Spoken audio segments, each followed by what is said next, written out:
भीतर का युद्ध, बाहर की रणभेरी। रात का सन्नाटा था।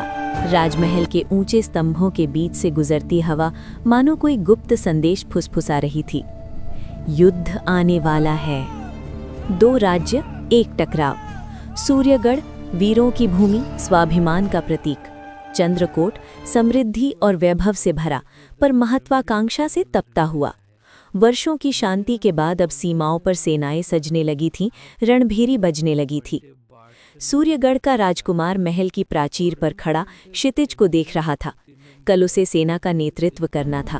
आंखों में तेज था, पर मन में एक अनजाना बोझ। तभी भीतर से दो स्वर उठे। ये युद्ध धर्म का है, तुझे अपने राज्य की रक्षा करनी है।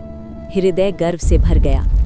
और यदि इस युद्ध में सब कुछ जल गया तो क्या बचेगा? कदम ठिठक गए।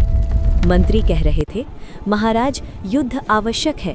पर राजकुमार ने देखा कि कुछ आंखों में भय था, कुछ में क्रोध और कुछ में लाभ की चमक थी। उसे आभास हुआ कि ये युद्ध केवल रक्षा का नहीं है, इसके पीछे कुछ और भी है। रात के एकांत में राजकुमार की अंतरात्मा ने प्रश्न किया, राजकुमार, क्या तू जानता है, हर युद्ध की जड़ में केवल धर्म नहीं होता? कहीं स्वार्थ, कहीं राज्य विस्तार, तो कहीं इतिहास में अमर होने की चाह छिपी होती है। राजकुमार, तो क्या मैं युद्ध न करूं? अंतरात्मा, युद्ध कर, पर पहले अपने भीतर के स्वार्थ से युद्ध कर। यदि उस पर विजय पा गया तो तेरा हर प्रहार धर्म होगा, और यदि हार गया तो तेरा हर प्रहार केवल विनाश होगा। प्रभात हुआ।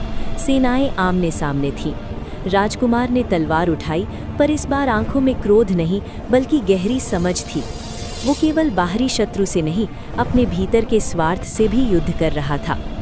युद्ध केवल राज्यों के बीच नहीं होते, वे मनुष्यों के भीतर भी जलते हैं।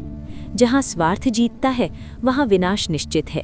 जहाँ विवेक जागता है वहाँ युद्ध भी धर्म का मार्ग बन सकता है। सबसे बड़ा रणक्षेत्र बाहर नहीं, मनुष्य का मन है, और जो वहाँ जीत गया वही सच्चा विजेता है।